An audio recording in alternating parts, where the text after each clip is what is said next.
Greetings and welcome to The Movement with Kemet Shockley and Kofi Niles. Thank you for joining us. This show highlights the most important voices in the current Black movement for social justice. This is a chance for us to learn from the most insightful and impactful leaders in the community. Welcome to The Movement with Kemet and Kofi. Today we're here with Mr. Tariq Nasheed, who is known for his mega hit series Hidden Colors, a documentary about Black history. We're also here with Dr. Afia Mbili Shaka, who is a professor and psychologist studying psychotherapy. Dr. Mbili Shaka was recently featured on Good Morning America to discuss her research around Black identity. Tariq and Afia, welcome to The Movement. It's my pleasure. Thank you. Tariq Nasheed, Yes, Michael Brown, Sandra Bland, Trayvon Martin, Breonna Taylor, and a host of other African Americans laying in the street dead for absolutely no reason. A few years ago, you contextualized the underlying problem this way. Deflect into what's wrong with the Black community. And we never talk about the real issue of racism and the real thing that drives racism, which is systematic white supremacy. And that's something that's never even spoken about publicly. It used to be much less popular than it is now to use the phrase systematic white supremacy. Help us understand, what is systematic white supremacy, what is white supremacy, and what does that have to do with what's happening to Black people now? It's a system that guarantees benefits and privileges based on race, and it also guarantees detrimental treatment and mistreatment based on race. So white people are guaranteed certain privileges and benefits, and Black people are guaranteed to be mistreated and systematic deprivation. So we have to always put it in the context of a system, and there are many people who operate this system. We think white supremacy is just an extremist group, a few guys walking around with hoods, a few guys walking around with swastikas, and white supremacy, the system of it is deeper than that. It's the local librarian, it's the local politician, it's the congressman, it's the person at the store, it's the person at the school. They operate in conjunction and they operate on codes with each other. And they get these codes through osmosis. So it's very hard to detect who exactly is a white supremacist. And this is why it's been so hard to replace the system of white supremacy with the system of justice, because now nobody's admitting to being a white supremacist. Before, the people in this country were very proud to say that they were white supremacists. That's their term. They created the term white supremacy and drilled it into us. Now that we're giving them their term back, they're saying, hey, don't say that now. All racism matters. So if that's the case, then why do we have people going around saying things like this? White supremacy and white nationalism is ranks nowhere near the top of the issues that are facing Black America. Considering what Candace Owens said, what's your response to that? In any type of system of tyranny, any type of system of blatant white supremacy, there's always been collaborators with the white supremacist structure. You can see that in Nazi Germany. They had Jewish people like Rumkowski, who was a very well-known collaborator with the Nazis, who helped round up Jewish people and take them to the concentration camps. He was ultimately taken to the concentration camp himself. So people get desperate and they do desperate things. So they get people like Candace Owens and they turn her into a collaborator with the white supremacist system. They elevate her to some type of spokesperson status. Candace Owens is only known for getting pushed into the limelight to talk negatively about Black people. There's another context to that as well.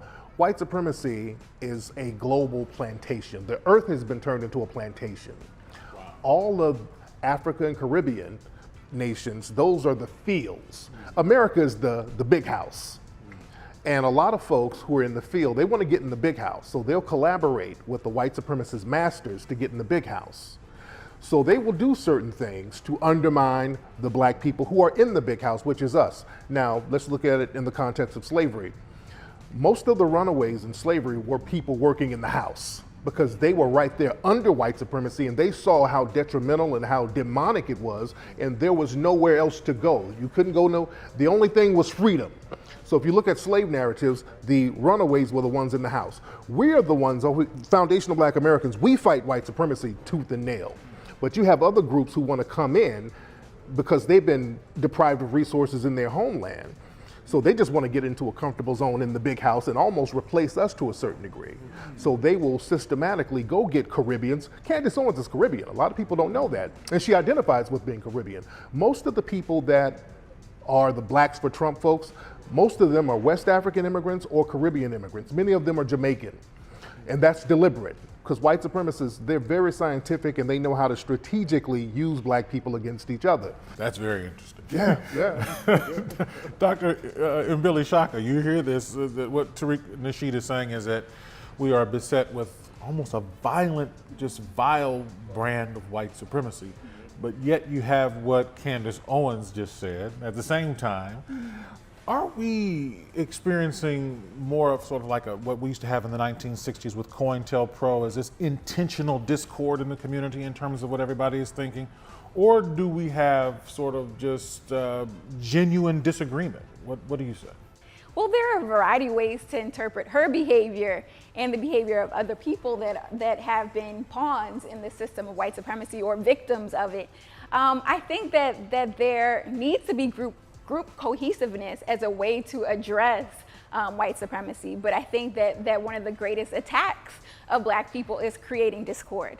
And so when we don't have a collective identity, that it can sicken us. We are a clan people, a tribal people, we work in groups. And so having these voices of sickness can actually infect other people then too. I want to share a James Baldwin clip from more than 40 years ago and then follow it up with a question for the both of you. When I left this country in 1948, I left this country for one reason only, one reason. I didn't care where I went. I might have gone to Hong Kong, I might have gone to Timbuktu, I ended up in Paris, on the streets of Paris, with $40 in my pocket on the theory that nothing worse could happen to me there than had already happened to me here.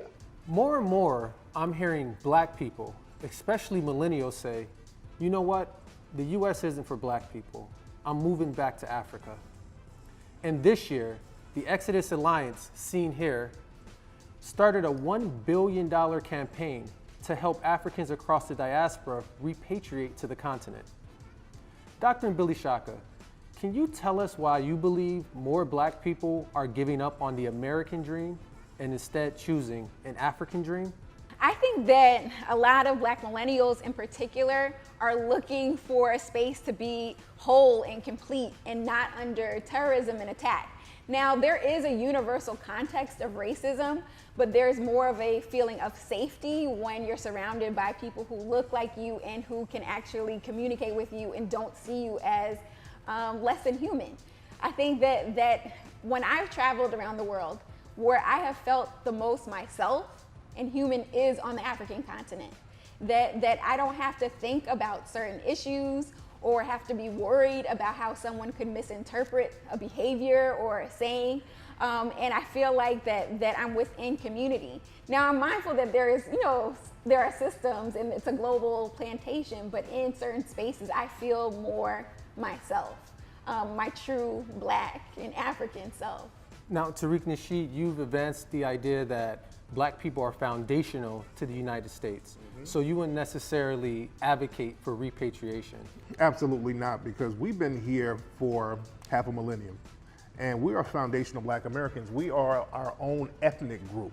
The nations that were in Africa when certain relatives of ours left aren't even there anymore. Africa is a completely different place. It has completely different cultures since we had our ancestors there. We have a mix of black people from Africa and Aboriginal black people here that are mixed together to create what we have, foundational black Americans now. This is why they named us Negro, different from Africans, because they understood what an African was, they understood what a Moor was. They understood putting the two groups together with the native people here. That's a different ethnic group. So I'm not going to repatriate because we built this land, we built the West, the wealth of the Western, well, not the Western world, but just the wealth of the world, period. Foundational black Americans built the United States. We were not brought to the United States. We didn't immigrate to the United States. There was no United States until foundational black Americans built it. And I come from that stock of Harriet Tubman, Denmark Vesey, Prosser, all of those people, they didn't run, and I'm not going to run. Africa is overrun with white supremacy. The reason why Africa is devastated economically is because of the white supremacists orchestrating that. That's why when you go to African nations, there's a line at the embassy where people are trying to get passports to get over here. So white supremacy is global. We, as foundational Black Americans, know we're going to have to fight that thing head on, and I have no problem doing that at all. So what does creating a peaceful environment look like for Black people in the United States, since you're advocating that Black people stay here and create a peaceful existence here? Well, you can have a peaceful existence if people are acting unpeaceful to you. If people are waging war on you, you have to be in a position and a mindset to protect yourself. We can't pray our way out of it. We can't kumbaya our way out of it. You're going to have to stand up to some of the tyranny that's going on, and that's just the way it's going to have to be. Foundational Black Americans, when we got here, when we first became an ethnic group, and I trace it back to 1526 when the Spanish brought over Black people who were enslaved in Spain. There was a big slave rebellion here where they ran the Spanish out of here. We've always fought white supremacy on this land. Our history is about us fighting them and us trying to maintain our human beingness. So we did it then and we can do it now. And we have to replace the system of white supremacy with a system of justice. Going from one place to another, that's not going to solve the problem. We have to deal with the injustice of white supremacy. Dr. Mbili Shaka, any response to that? I think that it's very challenging to practice African culture in the United States because the very nature of its founding is anti-African. And so I'm just thinking about how to have a holistic and healthy Black and African identity, that the environment does matter. And so I come from a very strong lineage, but I understand that my ancestors that were enslaved in the United States are from Africa. And so that is my home, versus a place in which I was captured and forced to adapt. And even though some of our people were from Africa, we were mixed in with the Aboriginal people here. We have to understand that we were here, many of our ancestors were here before Columbus. We're taught that the Native American people are these Indian-looking people with long hair that looks like weaves. Some of the Aboriginal people here look just like us. You go down and see the Olmec statues, you go to California, the Ohlone Indians, the Mojave Indians. I'm talking about jet Black people, all on this eastern seaboard, jet Black people. So we were mixed in with the brothers and sisters brought over from the diaspora. In the 1920s, William Pleckers, a white man who worked at the Vital Statistics Office, he went out of his way, he was a white supremacist, he went out of his way to erase the records of Black people who were Native American. And they just reclassified everybody as Negro. This went on into the 1960s. The case with Loving versus the state of Virginia is based on the ruling that he put together. The one-drop rule was really not just for white people. The one-drop rule was to stop us from claiming our Native Aboriginal status. Mildred Loving, the woman who's a part of that case, she's actually Native American. She was reclassified as Negro. So this is a piece of our history that's not told to us because we're taught that we're comparative to immigrants and foreigners, and we are not. So we have to understand this is our land. I'm mindful that I have tons of European blood, right? Oh yeah, but that's not my space. I don't want to claim that. Mm-hmm. And so I do identify too with my indigenous background here in the United States. Mm-hmm. But I'm very, very mindful about the culture, right, that I'm operating from and practicing, and the resources that are associated with that culture, mm-hmm. and just even whether it's the land itself and the relationship to which my phenotype and genetics developed, right? Whether the classification process, which is a social construction, right? Mm-hmm. When looking at history and how the census, categorizes people from a very white supremacist ideology and purpose, I can recognize that I have a range of ancestry. But I think, again, going to that concept of culture, I'm attracted to African culture because I'm African. And so whether it's a percentage, I took African ancestry tests, but I'm very mindful that in order for me to have an identity, I need to have an origin story. Mm-hmm. And I do identify the origin story of everyone on the planet from Africa. And so I think that helps me to center myself. So I'm just even thinking about of course, I have been here my whole life, right? I've never lived in Africa. And I think there are certain benefits that can be afforded to people as they navigate and transition throughout the globe. So I think there are benefits to understanding connections to environments versus connections to trauma environments too. So of course there's trauma on the African continent, tons, centuries in these pieces, but I'm just very mindful of where my origin story begins. And what I don't want black folks to get into, and white people who are controlling the education system and the media system too, they Wakandaize our history. See, they create this Wakanda civilization that we long for, and that doesn't exist anymore. That's the reality of it. And we have to recognize foundational black Americans' uniqueness. Yeah. We are very exceptional people who are different from other groups. We're the only group that built a nation from scratch. We're the only group who protected this country in every single war. We're the only group who created holidays like Memorial Day. We were the ones who created Memorial Day, memorializing the people who fought in the Civil War. That's another thing. We fought in these wars like the Civil War to free ourselves. We weren't just sitting around waiting on white mommy and daddy to free us. The Seminoles were fighting a guerrilla warfare. We fought in the Civil War. We've always maintained the integrity of this country. We created music and cultures from scratch. We created foods and recipes from scratch.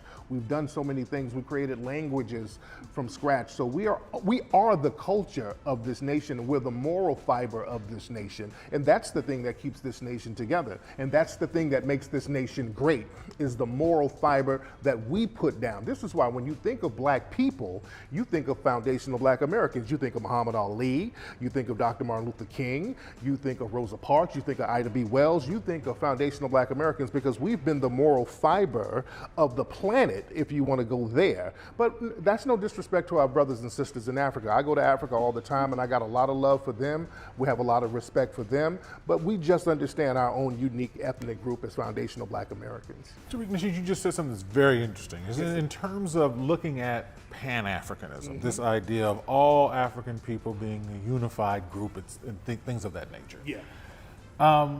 Is that a place we're trying to get to, or do we not try to get there? How do you think about that? That's a very good question. You know what, we were, as foundational black Americans, we were going there, and it was working for us for a minute, and the white supremacists got in front of that. Black people, we recognized our universality. We understood that we're all the same as black people. We would want to connect with other black people around the world so that they could be reinforcements for us. And for a time, they were reinforcements. Marcus Garvey was a reinforcement for us.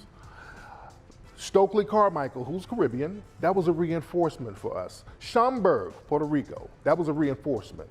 In the 1960s, the white supremacists understood, okay, we can't have these black folks becoming international. We can't have them hooking up with other black people around the world because they're going to undermine us. So they would go to these nations and they would find coons, and they would cultivate their own coons in these nations and then start sending the Candace Owens and all of these people over here to undermine us. So we got this thing, we're all black, and we'll let in a Candace Owens, and we don't know that she's undermining us under the table. And this is what's been going on now. We got this thing where we're all not only black people, but we're all people of color. Remember in the 60s and the early 70s, we welcomed all groups. All the Asian groups, Bruce Lee, we love you, Bruce Lee. Chinese movies, come on. Karate movies, come on. Liquor store, Asian liquor, come on.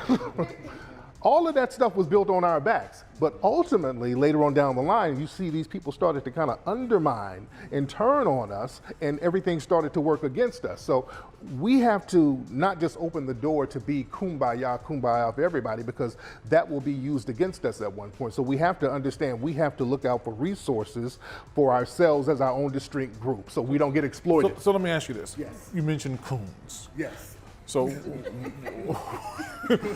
what is a coon? Yes. And is there a difference between a coon from Africa and the Caribbean and a coon who is a foundational black American? Good question. A coon is someone who deliberately undermines black people to get minor benefits from the dominant society. That's a person who, you have to be deliberate to be a coon. Coons know what they're doing. And foreign coons and domestic coons are different. Domestic coons that we have, this is deep.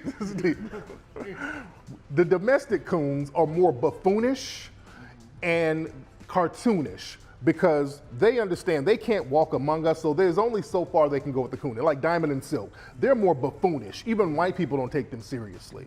You understand? Jesse Lee Peterson, he's more of a buffoon. White people don't even take him seriously. He's more of a caricature. But the Candace Owens and people like that, they're a little more sinister because they intellectualize that stuff. They put them people on panels to talk about reparations, you see. They have them in Senate hearings like they had on that video. So they put them in serious discussions where they work with these white right-wing think tanks to give them talking points to deliberately undermine us. So they're a little more insidious. So that's the difference. Dr. Billy Shaka, I'm concerned about not having Pan-Africanism because I think that the idea of black people trying to solve their problems together is a good idea. But we hear what Tariq Nasheed is saying, the idea of undermining. What is your response to the notion that there are groups that may be undermining African American efforts, but we also definitely, and I hear you talking, I know that you like the idea of Pan-Africanism as well. I kinda like it. How do we reconcile some of that? Well, I think that we need to centralize one of the major goals of white supremacy being genocide of African people. That if we are to continue to exist, that I think that we need to understand that this is about our survival. And so even if maybe we're not speaking the same languages or eating the same foods or listening to the same music, that there still is something connected to us in terms of our genes.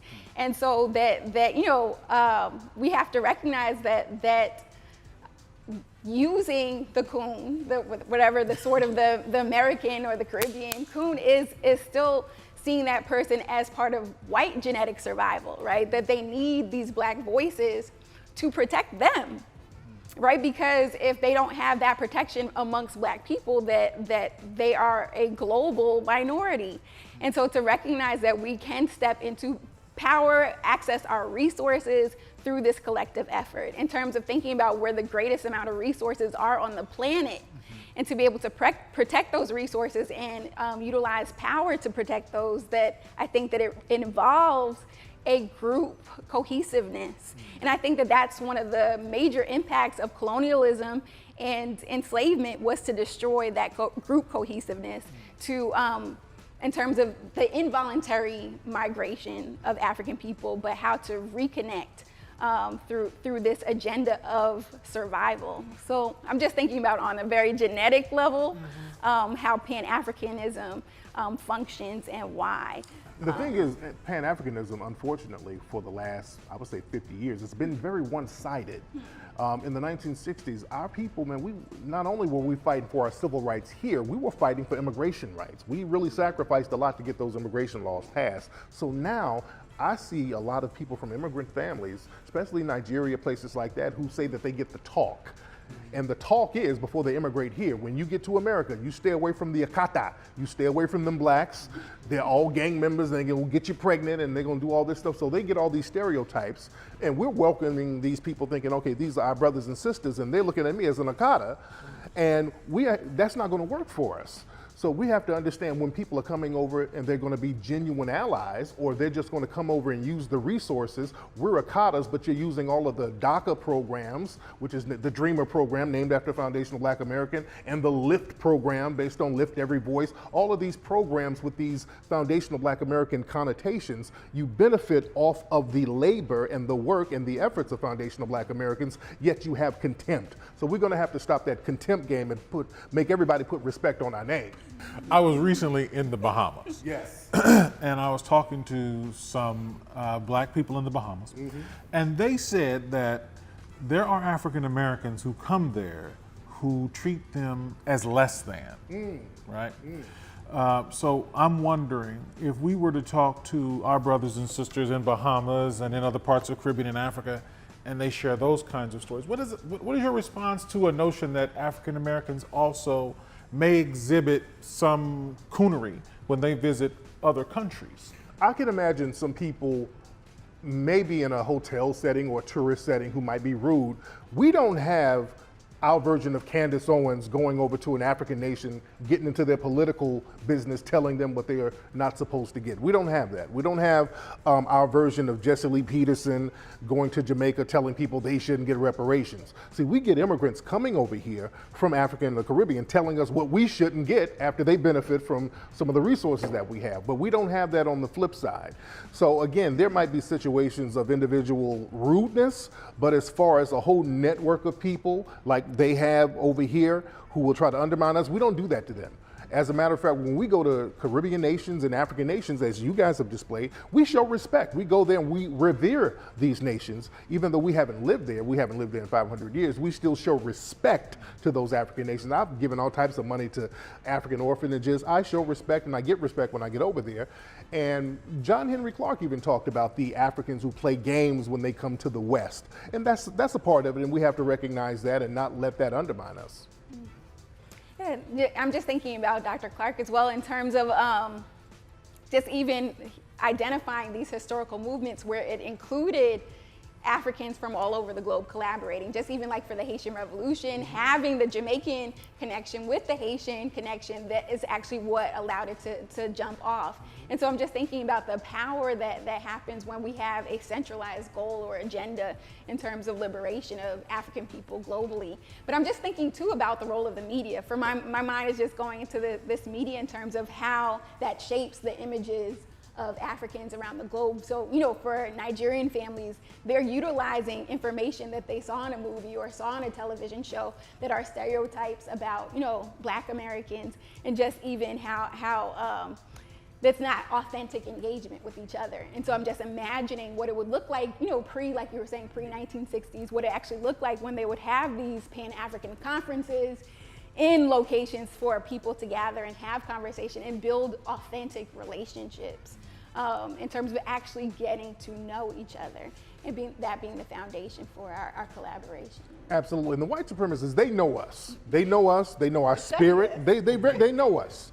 And this is why when it comes to foundational Black Americans doing certain things, the dominant white society, they're very weary of it. For example, when they do slave movies, a lot of foundational Black Americans, when they get on the set of these movies and they go to these actual plantations, I've seen many Black actors say they felt something. Some of them even freaked out. My man John Amos from Roots, he had a breakdown on a plantation. A few people who've done slave movies, they had breakdowns on these plantations. This is why I think they get a lot of English actors to play in these slave movies. Politicians, white politicians, when it comes to putting Black people in certain political positions, they go out of their way to go get somebody who's not a foundational Black American. It's not a coincidence they got Obama. He's not a foundational Black American. It's not a coincidence they got Colin Powell.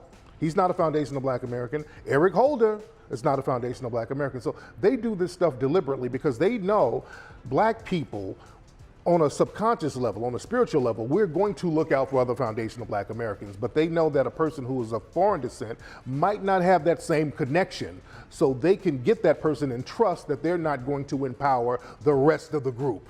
So we have to look at it from that standpoint. So the only thing that leaves me thinking about is those brothers and sisters who are in the Caribbean and who are in Africa, who might have a different mindset than the ones who come to the United States, hearing you speak and saying, well, wait a minute, I don't feel that way. And that's why they don't get allowed to come over here. But you see? So maybe the issue isn't our brothers and sisters from the continent, and from the Caribbean, but maybe the issue is those who are allowed to come. The ones who are allowed to come over, yeah, I have some of them. Yeah, some of them who are allowed to come over, and they're allowed to come over, and they immediately get put in prominent positions. That's by design. Who are they working with? Who's sponsoring them? Who are their people? What kind of connections do they have? See, the white supremacists, they know how to cultivate these people. They know how to look at their parents and deal with their parents and then raise the kids for them, knowing that those kids are going to grow up to work with the white supremacists. They're very strategic on how they manipulate Black people to work against each other. I'm thinking of conversations that I've had with people when I travel to, say, South America or even to the African continent. And for those who say things like, I see you as my brother, and they don't create that separation because I guess that's more of like a Pan-African mindset. those types of people, when they travel to a place like the United States, does the mindset of identifying with me actually keep them from doing things like the Candace Owens, doing things like the Jesse Lee Petersons, because they understand that if we identify together, then I would actually be hurting you by positioning myself against you.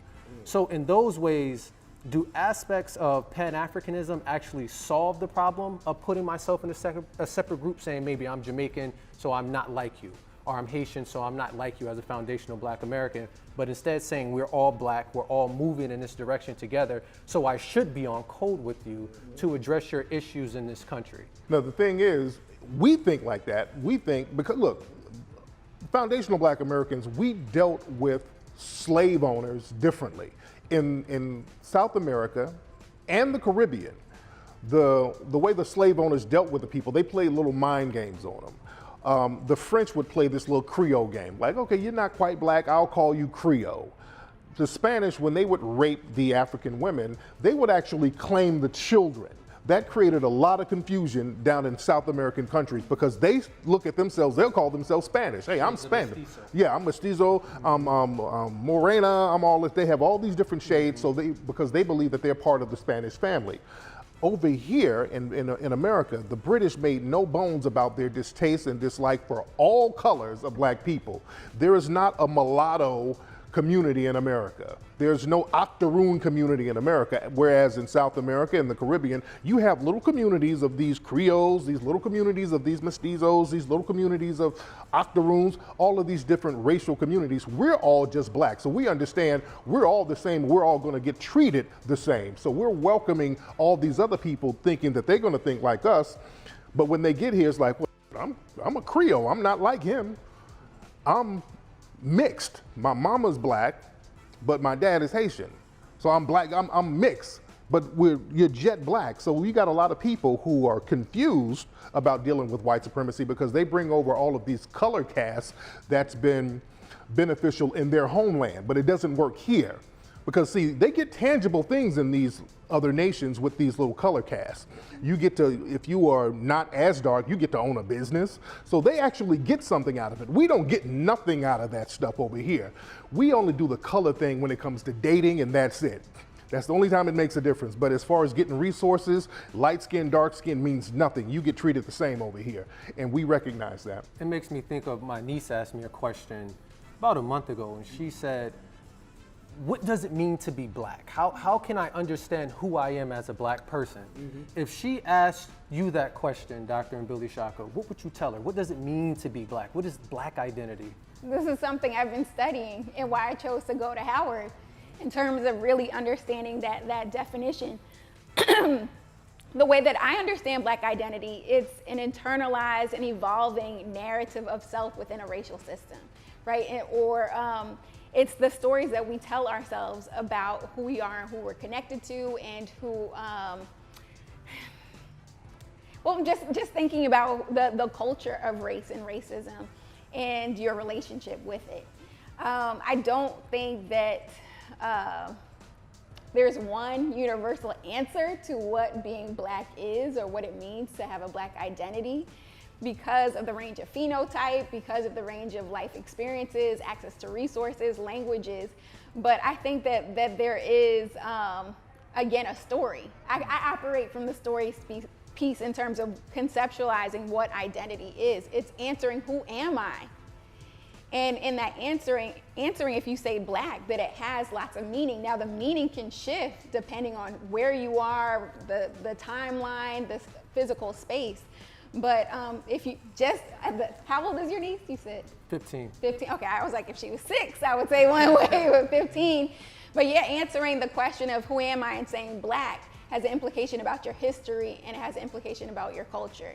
So that it links you to a historical timeline and a group of people. And that's a very interesting question because I always tell people the dominant society, they have a concept where they deal with Black people. It's the one big Negro concept where we treat it as one big Negro. And with Black people, we get confused as to what Blackness is because it can mean, that was a very good point, it can mean so many different things to different people. And unfortunately, that will leave us up to a lot of exploitation. This is why we came up with the designation foundational Black American, so we can specifically explain what that means. That means a person who's Black, who was part of the, who survived the slave trade and who were the foundations of America. That's a very distinct classification. The problem now, you got a lot of people who are politically Black and they're Black when it's convenient. So they will come from another nation and they will identify with the other nation, but if they know they can get some benefits, they'll be Black temporarily. And this is just not relegated to people from other Caribbean and African nations. You got the Rachel Dolezals who can now say, well, I'm trans Black because I can get some benefits out of it. I can go get a scholarship. I can go get a job at the NAACP. Not only her, there's a bunch of white women now who are going to the universities, getting jobs, teaching African American studies, and they're falsely claiming Black. So people are using Blackness as a political strategy to get benefits and resources. So this is why we got to cut all the nonsense out and start putting some definitions on who's who and who's what, and let's clear up all the smoke. This is an outstanding discussion. I'd like to, I think it's really an important part of the movement, and that's the identity piece, and how do we want to deal with the internationalization issues that are going on, because here we are in a country where lots of different Black people are going to continue to come to the country. Many of them might be undermining, some of them might not be undermining, but we also have Black people who are from this country undermining and not undermining. So we have a lot of things to straighten out. But I want to circle back to the movement itself and ask the two of you to take a quick look at a video that was presented by Tamika Mallory. I just want to get your opinions on some things that she had to say. What is happening in America is that white nationalism ideology is running wild. And the reason why buildings are burning is because this city, this state, would prefer preserving that white nationalism and that white supremacist mindset over arresting, charging, and helping to convict 4 officers who killed a Black man. That is the reality of what we're dealing with. This is not just a few cops doing things across the country. This is not a good cop versus bad cop situation. This is Ahmaud Arbery being shot down by white men on the streets of Georgia. Breonna Taylor being killed in her home. This is in New York City, where we were until freedom. We were just in New York fighting the police officers who, in the name of social distancing, were damn near killing Black young people on our streets. This is a coordinated activity happening across this nation. And so we are in a state of emergency. So Tariq Nasheed, recently you've been advocating for Black people to see themselves as a distinct group, as we've been talking about here today. We saw the clip that Tamika Mallory, just speaking to us. In terms of us being foundational Black Americans, distinguishing ourselves from Caribbeans or Africans and things of that nature, first of all, do you think that it's a coordinated effort to what's happening to Black people? And second, how does our vision of ourselves as foundational Black Americans help us to deal with the issue of the annihilation of Black people? How does that vision do that? The white supremacists right now, their numbers are dwindling, and they know that they're going to be a minority here in the United States within the next 20 years. They're already a global minority. White people are less than 10% of the global population. They understand when they get low numbers here, that's going to be a threat.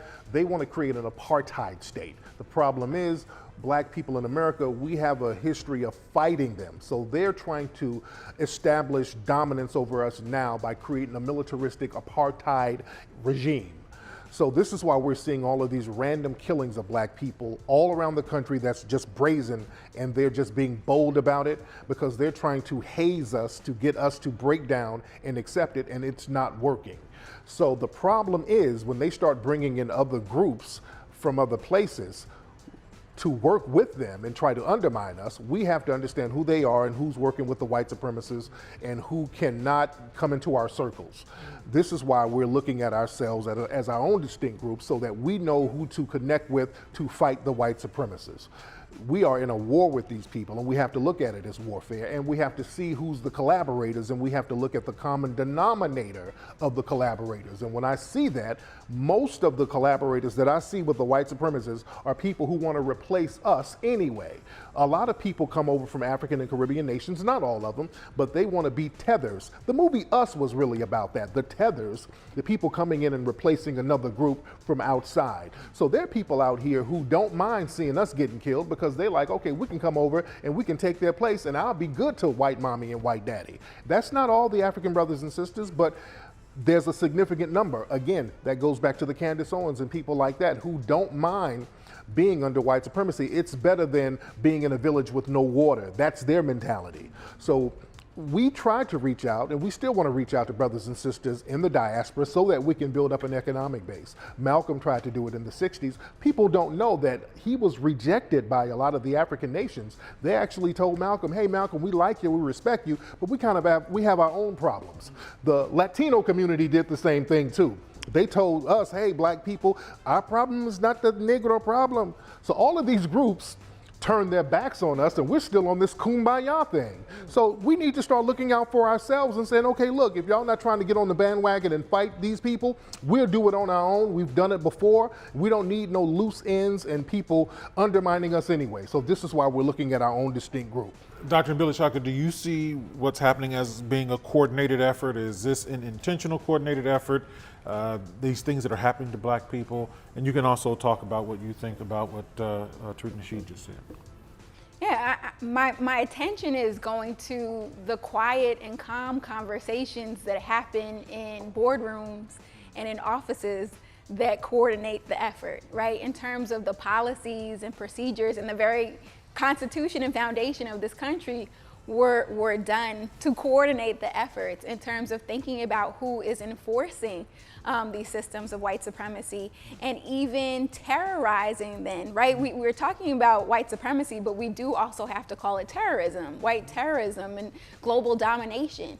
And so to recognize that it is a coordinated effort, that this is the agenda to have whites on the top. And so every system that exists in our daily lives are set to that agenda, whether it is law or as Dr. Welsing says, economic, entertainment, education, labor, law, politics, sex, religion, and war. Everything has that coordinated effort to keep the current system, again, and to terrorize black people, not only in the United States, but globally in terms of just trying to make us statistically insignificant. In terms of taking away bodies and taking away people that would revolt. When I talk to my family normally tells me we just need to create the right policies. And if we create the right policies, we can get ourselves out of the situation that we're in. We can move towards justice. We can have a more, just in society built around equity and equality. Is policy the way to go? No, I don't think policy is the way to go, because you got to have a code and you got to be able to enforce the policy. If you can't enforce the policy, you're just going to be in the same spot. Look, they already have policies in place. The Constitution, you're not supposed to be killing people in their homes. You're not supposed to shoot people in the back. The Constitution is supposed to protect you from that. You're not supposed to be racially targeted. The Constitution protects you from that. You have a Second Amendment. You're not supposed to be shot if you legally have a gun, like Philando Castile. You're not supposed to be shot because of freedom of speech. A black person say, hey, I didn't do nothing, and you get shot and nobody gets punished. So the policies are already there. They're just not being enforced. We have to have a code where we are able to enforce the policies that's on the books right now. And that comes with black people being on code with each other. That's the only thing that we haven't had in a long time, is a code. Back in the 60s, before 1965, we were effective because we knew how to be on code to a certain degree. The bus boycotts was about us being on code. You understand? We all knew not to get on them buses. Nobody was going to break that code. We'll carpool with each other, and that shut the bus system down in Alabama. So we got things done. This is when they started to flood everything with immigrant groups and all that, and these other groups who look like us, when it was time to boycott again, like, I know Negra, I'm not boycotting.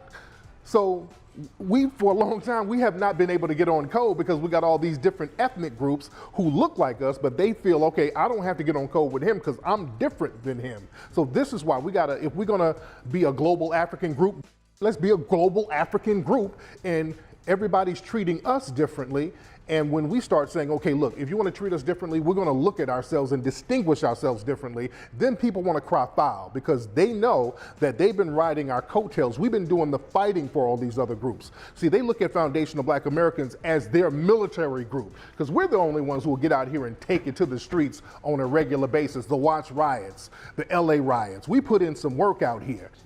I even want to follow up in terms of thinking about the policy piece that, the Constitution wasn't for Black people. We weren't people. That it exclusively was to perpetuate a system of white supremacy. And so even, thinking that there was a disconnect, I think, we still have not addressed the consequences of our enslavement in this country, and recognizing too that these bus boycotts or ways to address rights were actually destructive to some degree when it created integration, right? The loss of Black cab companies or buses or these different things, that I think that trying to live in accord with policy that was not made for us, or explicitly not related to protecting Black bodies, but to think about even further trying to get those rights that were just for, even at a point, white men. I think there's challenges because then we lost opportunity for the Black schools that we had already, the successful Black banks, grocery stores, right? In the early 1900s, there were over 3,000 Black grocery stores. Now there are like 3. And so to even think about that, the concept of integration being so destructive to us when we're thinking we're getting rights, but it actually has greater consequences too. I just even wanted to think about like who, the policies are for, who enforces them, but then even once we do get certain rights, the consequences of getting those. And to build on that, in order to enforce policies as well, you got to have an economic base. Yeah, absolutely. And we're told to not be business owners, which is very important. And Claude Anderson has been trying to teach us the importance of owning businesses, being entrepreneurs. See, we're taught to go to college and just get out and get a good job somewhere. We have to understand the power of having an economic base, and also when we get an economic base, let's get that hater garbage out of our system, because when we see a successful Black person running a successful business, there's too many of us who will try to undermine that person. We start sounding like a damn white supremacist. How come he ain't giving me something for free? That type of nonsense. And we get that from the dominant society because they have this de facto boycott of Black businesses. And again, they sabotage a lot of successful Black businesses. Even today, there was a company down there in Texas, the Turkey Leg Hut, that the white people were all organizing against to try to get shut down because it was so successful. So we have to rally around our Black successful business owners and support them and go out of our way to protect them. And this is how we can have policies that will protect the whole community. So Tariq Nasheed, you mentioned earlier the LA riots, the Watts riots. Currently, there are people taking to the street and protesting. A lot of people would suggest that there's a movement happening right now. Yes, it is. Can you give me your definition of the movement? Well, the movement right now is people are getting on code against systematic white supremacy. White supremacy is on the march right now. It's becoming more blatant and violent, and there is a legitimate pushback from systematic white supremacy. And because Black people are pushing back, this is forcing a lot of other people in the dominant society to push back as well. If you notice, there's a lot of white people in the streets fighting against white supremacy. And the reason why, they don't want to be a part of the backlash that may come from the Black people. Remember LA riots, let's go back there. LA riot, a lot of white people were getting pulled out of cars. A lot of white people's homes were getting run up into. They don't tell you about that part of the riot. So they don't want to be a part of that backlash. So a lot of white people want to be on the right side of history, and they want to be out here fighting white supremacy. And what's interesting, any white person who fights against white supremacy, they're being falsely labeled as Antifa. Antifa's not an organization. That's an idea. That's fighting anti-fascism. So if a white person who doesn't want to go along with white supremacy, they're now being criminalized to a certain degree. So this is how insidious white supremacy is. And what's the relationship between your work and the movement? My work, I do a lot of work on the ground. I work with a lot of different groups. I've gotten a lot of people out of jail, a lot of black people who've been arrested unjustly for being out here fighting in the streets. I've gotten folks out of jail. I've bailed people out of jail. I've done these movies which are taught in schools because our cultural game has to be on point. So I've been on this thing heavy. A lot of black-centered schools around the country, I've given money to them. I've done a lot of anti-black racism work. I basically, and I hate to pat myself on the back, I've helped get the word white supremacy in the lexicon. I've been screaming that for the last decade in the media, and now people are catching on and saying the word white supremacy. Because for a long time we were using these little vague terms like discrimination, racism, mistreatment. No, we got to call it what it is. We're dealing with white supremacy, and you have to replace that with justice. Okay, thank you. And Dr. and Billy Shaka, we turn to you. Can you give us your definition of the movement? Well, as a psychologist, I'm thinking about people needing a release and to have direction. So I think that the movement right now is creating a group identity in terms of being against white supremacy. I think that there's been so much repression related to oppression.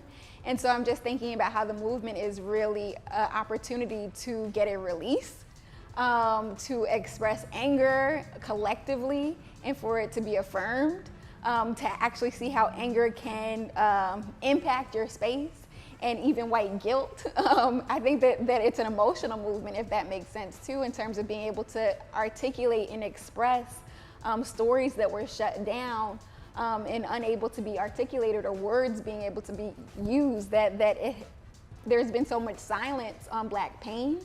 And so I think that it's a healing movement in terms of actually having people see the depth of the consequences on an emotional level of white supremacy. Tariq Nasheed, if we follow your lead and see ourselves as foundational Black Americans, and we have reached a point of justice and equality in the society, where do we see ourselves in your vision 10, 20 years from now? What does it look like? In my vision, I see Black people being prosperous, Black people having their own economic base, Black people having their own education systems. Most importantly, I see Black people having their own systems of protection, because my job is to not change anybody's heart. You're not going to do that. My job is to help protect Black people from tyranny.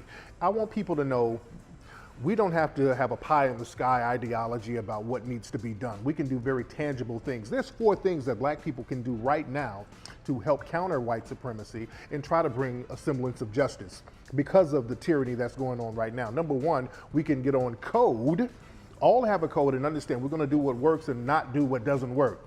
Being on code means people out here protesting, we need more of that because that brings us media attention. The second thing we need to do is create an economic base. We got to have money to handle anything we need to handle. The third thing we have to do, we have to have military protection, meaning we have to be able to counter these white militia groups that's out here. We have to have our own guerrilla warfare warriors out here countering these groups as per the Constitution. The Constitution says that we can have militias. That includes us too. The fourth thing that we can do, and my brother talked about policy, let's do something with policy now. Insurance. In slavery, many Black people who were enslaved, white people didn't just come along killing them willy-nilly because they had a semblance of protection. Why? Because Black people who were enslaved were insured. They were property, but they were insured. If white people were going around harming Black people who were enslaved, the white people would have gotten in trouble by the insurance companies. All of the insurance companies got all their money from insuring Black people. We can do right now, if Black people went out here and got insurance policies, every Black person, when Black people got killed by the police, instead of taxpayers paying all of these settlements, because when Crump and all these people go get settlements, that's coming out of our money. The police pensions are not being touched, the union's money is not being touched, that's coming out of taxpayers' money. So we get the brunt of it. If insurance companies are getting the brunt of these payouts, they will come up with policies to punish those police agencies and those unions.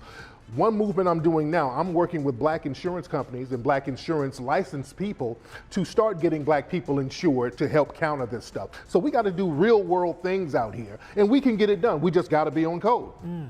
When you say on code, are you talking about Neely Fuller's United Independent Absolutely. Compensatory? That Neely Fuller, the genius, said the only thing missing with us is a code. We just do not have a code, and that's what the code is all about. So if a black person wants to get on code, that's their starting point. Yes. Is Neely Fuller's piece there? Absolutely. Okay. All right. Excellent. Dr. Billy Shaka, if we look, if we take everything you've said, if we are practicing African culture and we go down the path you want us to go down in terms of living our lives in a re-Africanized state, what does that look like for us in 10, 20 years? Where does it look like? Where are you trying to get us to? Well, I like the code concept, but I think putting code with culture, right? Seeing that what did our ancestors do and taking the best of those pieces and implementing them into our daily lives in terms of the foods that we eat, the ways that we dress, the way that we relate to each other, and having cohesiveness and actually having relationship enhancement skills, how to have quality connections with ourselves and other people and self-respect, and just really being able to unpack and understand systems that exist that shape our lives. So I'm still enjoying the concept of the economic systems and all these others that are proposed. And so I'm just seeing us actually being African, not the current concept. And I'm not trying to fantasize what, ancient societies or even Wakanda looks like, right? But to have an identity shift, because I definitely think we've been in an identity crisis.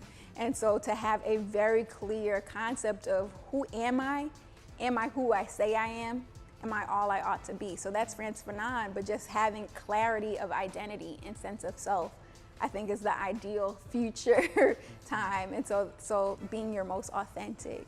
You mentioned Frantz Fanon. Is there a resource that you would point people to that would be a good starting point for anybody who is trying to get on track to get us where we need to be? Maybe an intro to Frantz Fanon using media would be Concerning Violence.